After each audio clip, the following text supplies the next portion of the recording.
Welcome to Our Girl Relationships. We talk about the problems people face in their day to day lives.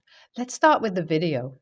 My patience was vanishing day by day, and I didn't think I could try to be understanding anymore towards my girlfriend. I was having a lot of weird thoughts lately, which had left me feeling anxious and uncomfortable in my relationship. And after what happened 2 days ago, everything that was built up inside me for the past couple of months just burst out. I ended up breaking up with my girlfriend, but now I'm having a really hard time and I keep thinking about going back to her. My thoughts aren't clear anymore, and I want to ask people in this subreddit if my concerns were valid or not. So, 2 days ago, I came home from work and tried to find my set of keys, but they weren't in my bag. I thought I must have forgotten them somewhere, so I reached for the spare key we keep in the windowsill. But unfortunately, the key was missing too. That meant my girlfriend was home and had used the spare key before me. So I knocked on the door for a while.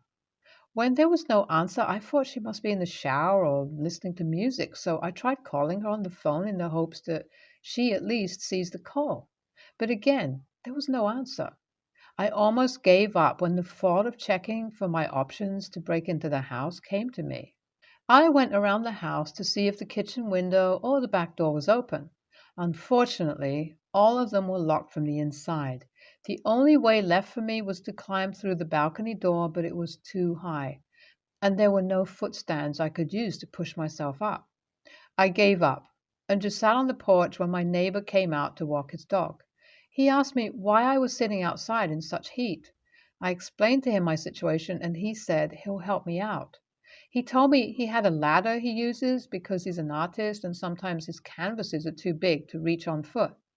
He went back to his house and came back after a minute with the ladder. I used it to get a hold of the balcony floor and push myself up onto the balcony. I was praying all this while for the door to be open, and finally my luck struck and I was able to get in. I thanked the neighbor for his help and promised him a beer later. When I went inside, I looked for my girlfriend. I knew she had to be home because the spare key on the windowsill was missing, but she wasn't in the bedroom. I went downstairs, and what I saw shocked me. She was sleeping on the sofa with barely any clothes on, and she wasn't alone. Her brother was lying on the same sofa, and it seemed like they were cuddling. Now, normally I wouldn't have reacted in an extreme way at finding her like this if it was for the first time. But for the last couple of months, many things have been bugging me. I have seen both her and her brother interact, and although a fair amount of intimacy is expected in a sibling relationship, I was never comfortable with the way they behaved. They were always too touchy with each other for my taste. Whenever my girlfriend's brother came over to stay for a while, I'd catch her walking around in just a t shirt without any hesitation.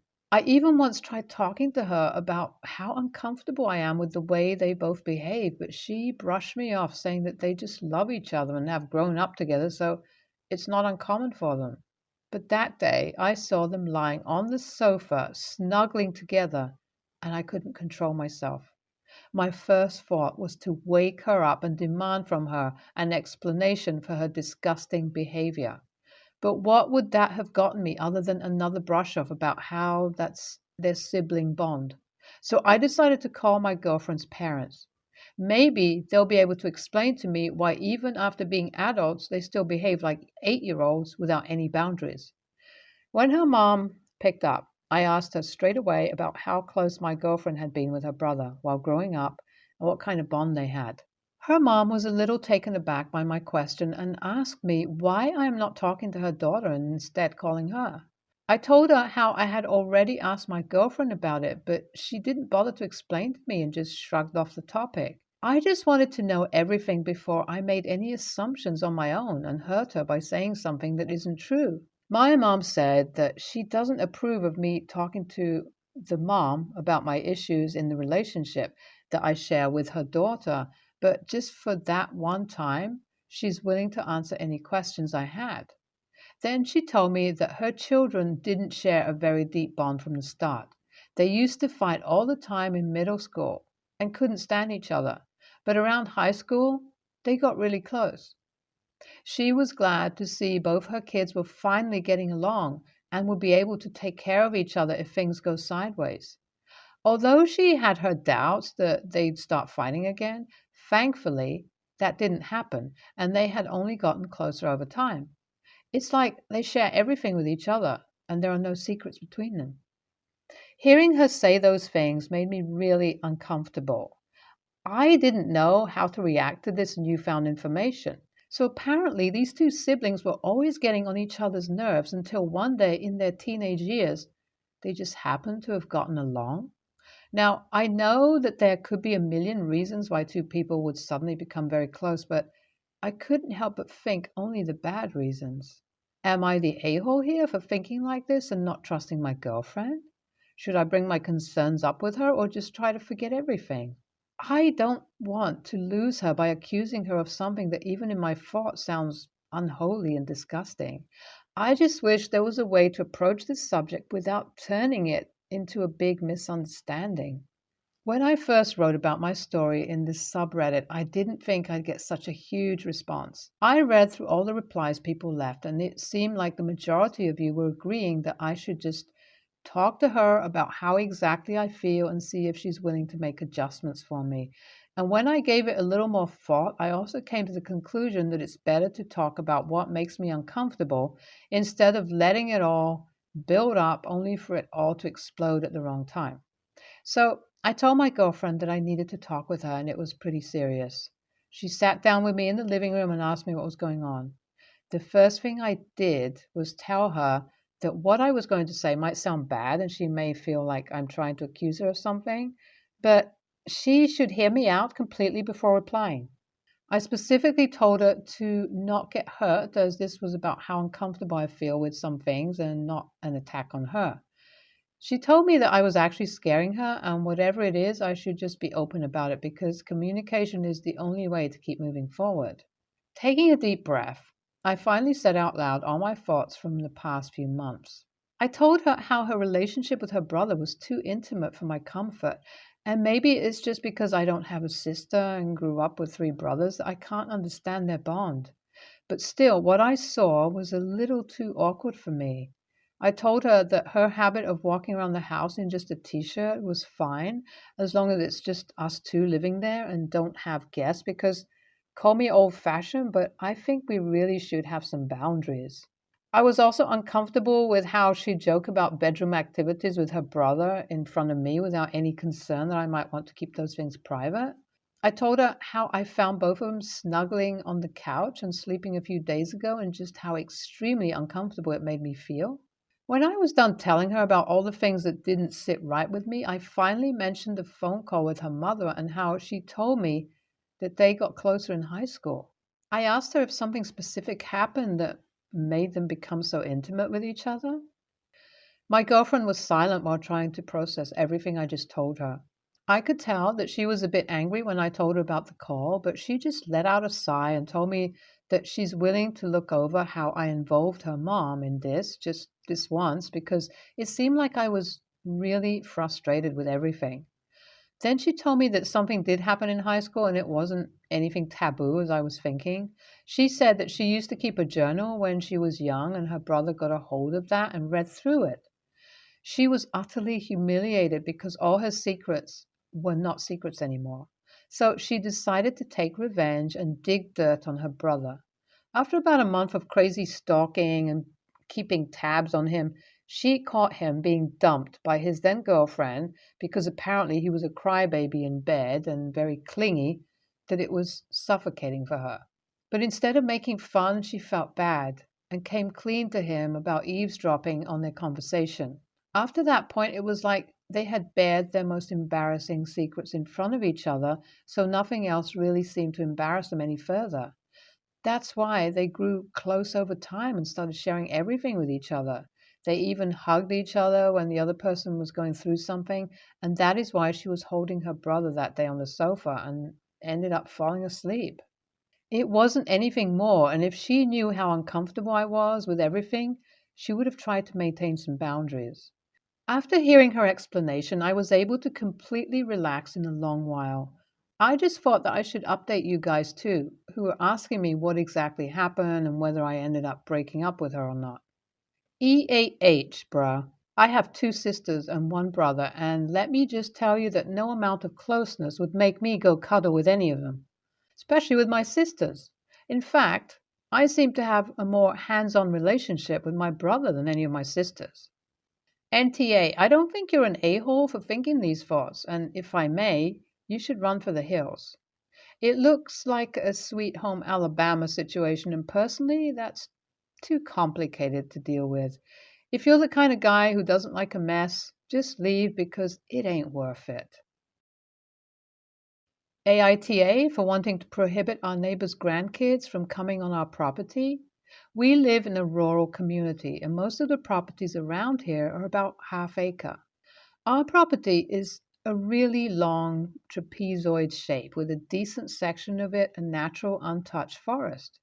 It's pretty dense, so you can't really see in until you are in it. This forest is between us and one neighbor, no fence. Since we moved here, two different families have lived there, and we've had no problems until this third family moved in. Today, I went into our woods and noticed a beaten track. I thought it odd and went in further and realized there were trails running through the whole forest. The natural ground vegetation is ruined. Trees were pulled down and piled, and jumps were created. I realized our neighbor's grandchildren had created this whole bike course on our property. Now, two things. One, I can't imagine they don't know that the wooded area is ours. It's pretty clear on Lot's map that their property line is just barely in the trees. Two, their grandkids only visit on weekends and often play with our kids happily. On our property, on our trampoline and full-on playground that we created from three separate play sets. We are happy to have neighbors' kids play with our kids on our property. That is not the issue. The issue is that they literally destroyed a natural wooded area that belongs to us and did not even ask if it was okay for them to ride their bikes in there. My husband doesn't think I should talk to them about it, as we are on decent terms otherwise.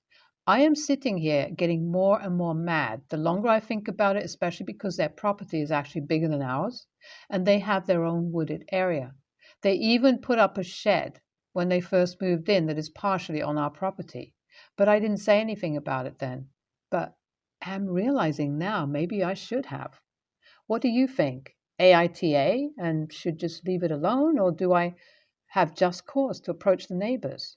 Our kids did not know about the trails until I asked them about it, and were upset to find out that their forest had been ruined. It was not any other kids in the neighborhood, as we have been here for 5.5 years, with the same neighbors, and not until our next door neighbor's grandkids started visiting a little over a month ago did the trails appear.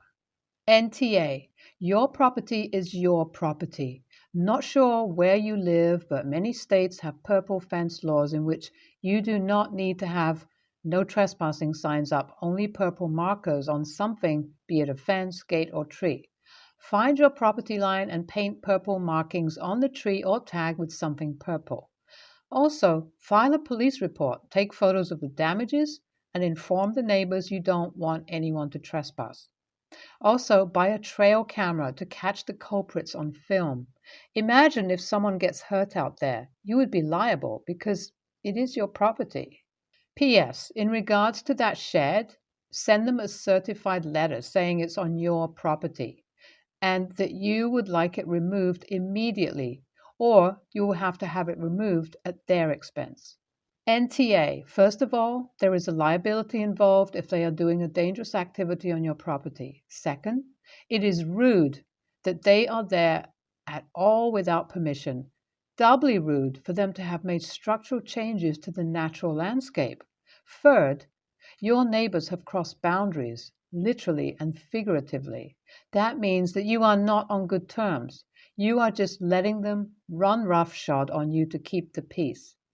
Go over there and tell them that while you are happy to have their grandkids play with your kids on the play structures, etc., you need them to stay out of the wooded area. Say nicely that you will put up some signs on the property line so the kids know where it is in future. This happened last night, so it's still pretty raw for me currently, but I have to get this out and know if I was wrong for this. My stepdad has this thing that twice a year around the start of fall and spring, he will get really irritated about everything. You don't open the door in time because you're trying to manage a hyper St. Bernard, some type of German Schnauzer, and a tiny Chihuahua with no sense of personal space. He gets mad and lectures you. Send a quick one word text about your day because you have stuff to do. He gets pissed and berates you for not saying more. Stupid stuff like that. I unfortunately have gotten used to walking on eggshells around him during this time, but it all came to a head last night. I had just gotten home from a 12-hour shift at the hospital's kitchen. I was hot, sweaty, and felt like shit because I barely slept the night before. Plus, my mom's dog was sick, so I had to check on her as soon as I got home, then take care of the other dogs. What I didn't know is that in my tiredness, I completely missed a fan standing up drying one of the carpets that our St. Bernards peed on. I took care of the dogs, showered, got dressed for bed, ate something, and had a beer. I'm 21. What I didn't know is the dogs had gotten the zombies. While I was getting dressed and knocked over the fan, I didn't notice it because my room is soundproof and on the far side of the house. I stayed in my room the rest of the time watching my mom's dog, our St. Bernard. So when they got home, guess what my stepdad noticed? Yep, the knocked over fan. He was pissed. He called me out to the living room asking me if we ever had the fan facing down. Now, one thing about me, I cry very easily. Sad movie tears come out, happy tears are dropping, angry, then I'm pissed off with tears barely hanging on. I hate it, but for some reason my eyes just start getting misty and I can't stop it. So he got mad because he thought tears are weak. He never lets himself cry, so why should his stepdaughter cry? My mom tried to stop him, but he decided to make this a sit down family conversation. In other words, he wanted to make me feel worse so he can prove a point. Finally, I was just done with it. I told him flatly, still crying, but just emotionally done with him. You do realize we are not some emotional outlet for you to take your anger out. You do this every year, twice a year. We've tried everything from therapy to medicine, and nothing is working for you. I had to listen to my mom cry after you're done taking your emotions out on her. We are not emotional dolls for you. Figure out what's wrong with you by yourself because I'm tired of feeling like I'm in a house of eggshells every time you're upset. He understandably got upset, but I still stand by what I said. But my mom said that though I was right, my tone and words were too harsh. AITA? Okay, so I didn't expect to get so many people saying NTA, so I talked with my mother and she agreed to talk to him about his whole reaction and everything. I'm also looking at a nice house walking distance from my work, but right now I need to keep saving up money in order to move out. NTA, stepdad needs to realize the world doesn't revolve around him. And he doesn't get to be abusive because he can't handle his feelings. I hope your mother kicks him out soon. He sounds like a tyrant. NTA, ranting and raving at people for doing nothing wrong just because you feel like it is a super AH move. Your mom is an AH too for not defending you. Are you able to live with dad or something?